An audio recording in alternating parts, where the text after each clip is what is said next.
Welcome to the Soulful CXO. I'm your host, Dr. Rebecca Wynn. We are pleased to have with us today Gary Berman. Gary is the CEO of Cyberman Security and refers to himself as the Forrest Gump of cybersecurity. His 30-year career focused on marketing communications and consumer research. He began his career as the founder and CEO of Market Segment Research, a leading firm specializing in the demystification of American marketing. Clients included AT&T, Best Buy, Ford, General Motors, P&G, and many other Fortune 500 firms. His research on multicultural marketing led him on an appointment to President Clinton's Commission on Race. He pivoted from victim to advocate to help others avoid the life-altering consequences of hacking. His educational vehicle is a superhero comic series animated platform, the Cyberhero Adventures, Defenders of the Digital Universe. Additionally, he hosts the Cyberhero Adventure Show, where he shines a light on true cybersecurity heroes who toil in anonymity to keep all of us safe online. Gary, it is great to see you again. Welcome to the show. Thank you so much. What a privilege to be here with you. Your background is fascinating. You have a long background in marketing, and then you went ahead and you decided to go ahead and make a complete career change to technology when you didn't have a big background in it. Can you walk us through that? Because there was a lot of struggles, but it's a very inspirational story. Yeah, thanks for that. Let me begin by saying thanks for who you are and what you do, and most importantly, why you do it.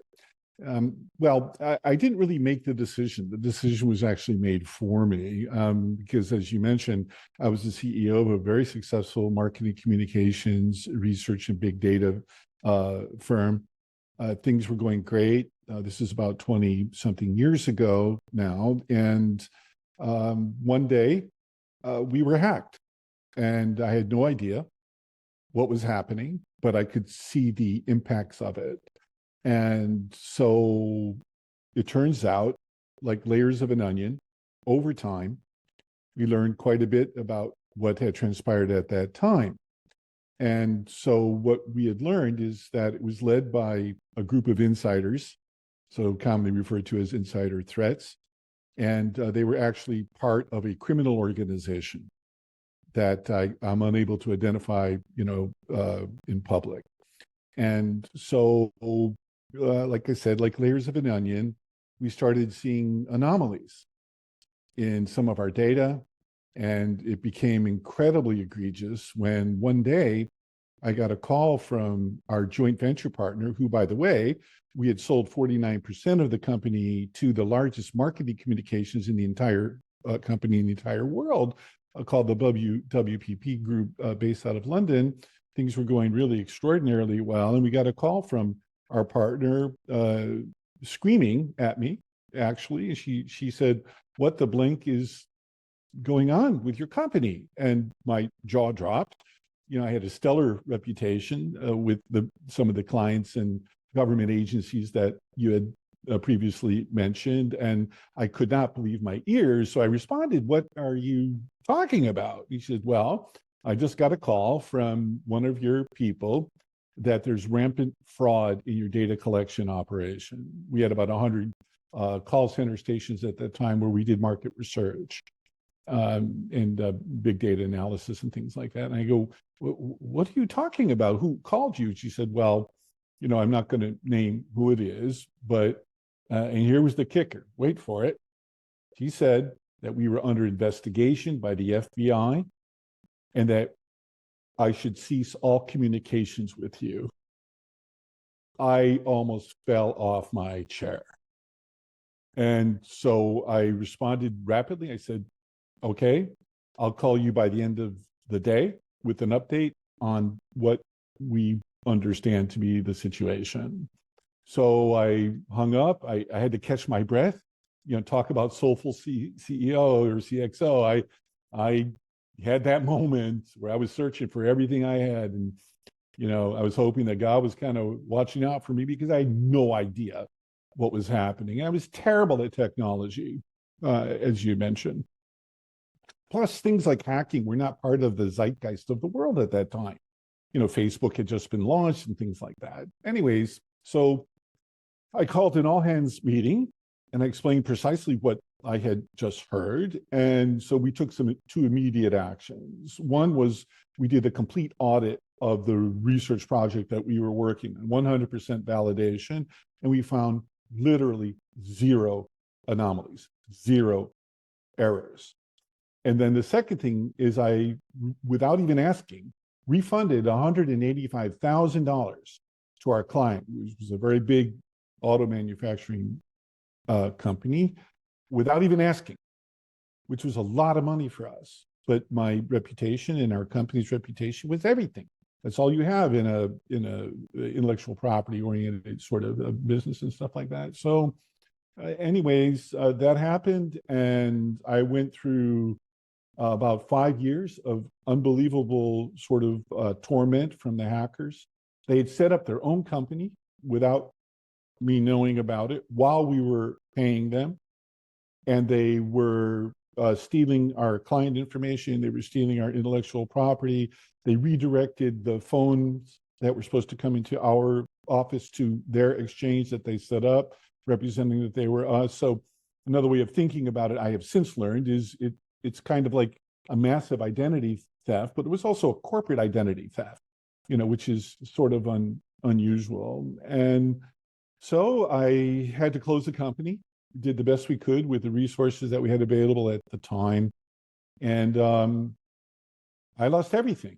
And I even had to lose my home.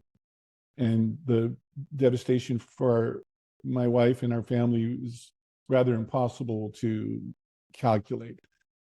I subsequently decided to pivot into learning about this stuff and then ultimately to try to help people avoid what happened to us. That is just amazing. And even though you and I've spoken many times, I didn't know the gravity of that full situation. So thank you so much for sharing that. How in the world did you pick yourself up from that and move back forward? How did you do that? Because that must have been tough. I appreciate that question. I mean, there's a lot to this story, so I'll just give you a short answer. I'm still picking myself up. I think this is after 20-something years. This is the kind of damage that,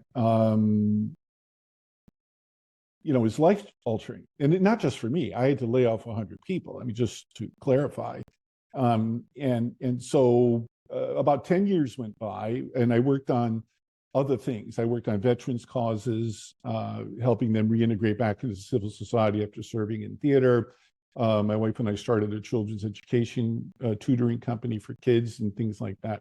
So 10 years go by, and finally, literally just to put food on the table, because I ended up losing a lot. My wife and I made the decision that I would see if I could re-enter kind of the marketing communications research ecosystem that I left 10 years prior.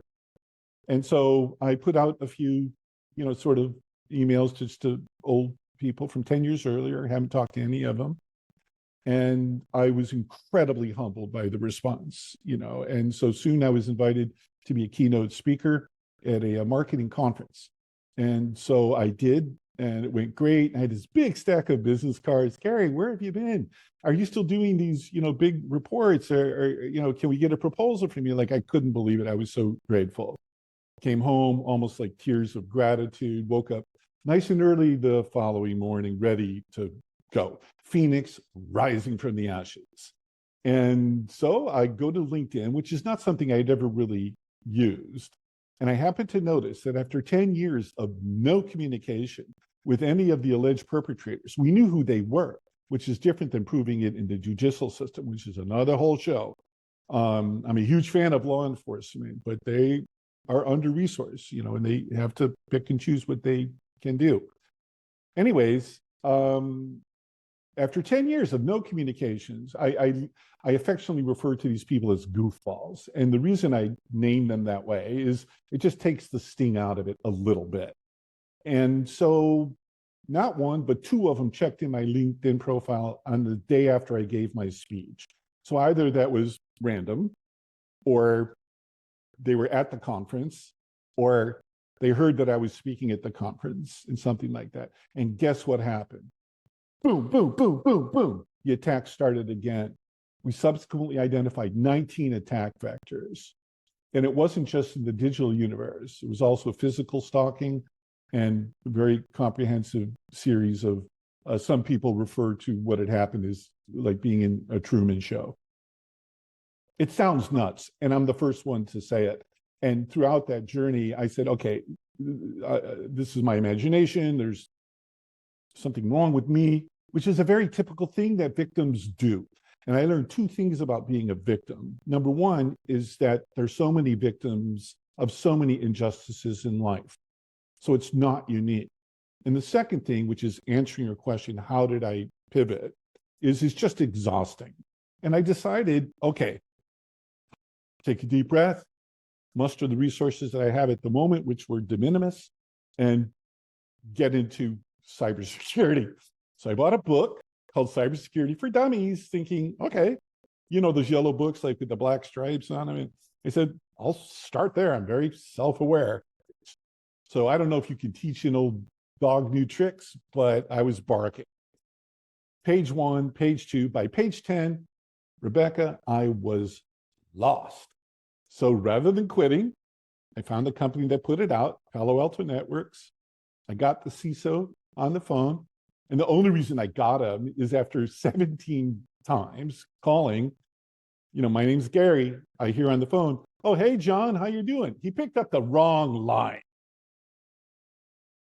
There's no way I was going to quit. So I got him and I explained to him what happened, that I was lost after 10 pages, and he busts out laughing. And like, I'm a funny guy, you know, just having lost everything, and better laugh than cry, or I suppose you could do both.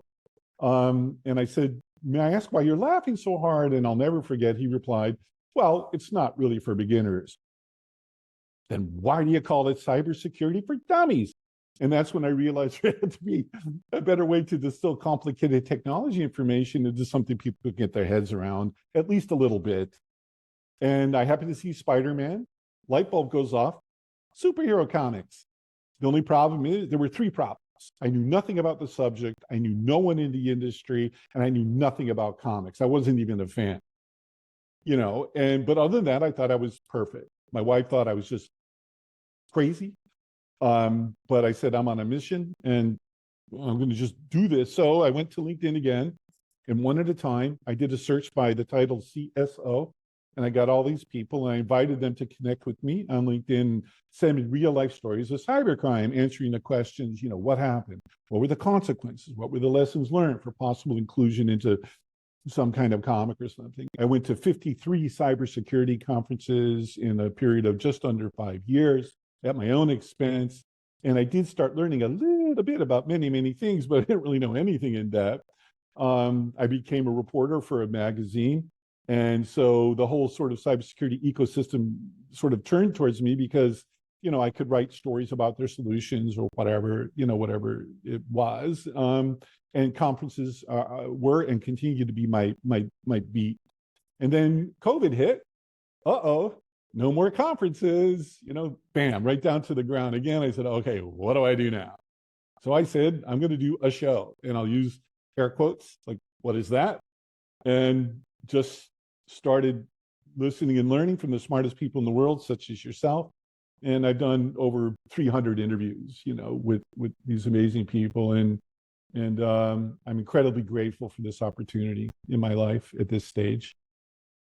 I think one of the biggest challenge always is getting over our own fear, uncertainty, and doubt, and then finding at least just a couple people who will support you no matter what.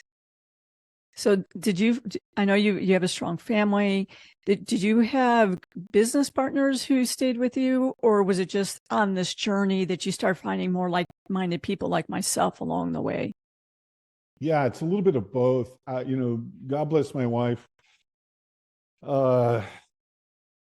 If I were her, you know, maybe I couldn't do it because this stuff was just so all-encompassing. and just not believable. People have trouble believing victims of all kinds of things for all kinds of reasons. But she did and does. Our time has run short, unfortunately. Yeah, thanks for asking. And thanks again for your time and consideration. You can go to cyberheroescomics.com, HEROES comics.com to see some of our stuff. Most definitely. Gary, thank you so much for being on the show. Thank you so much. I'll tell my wife.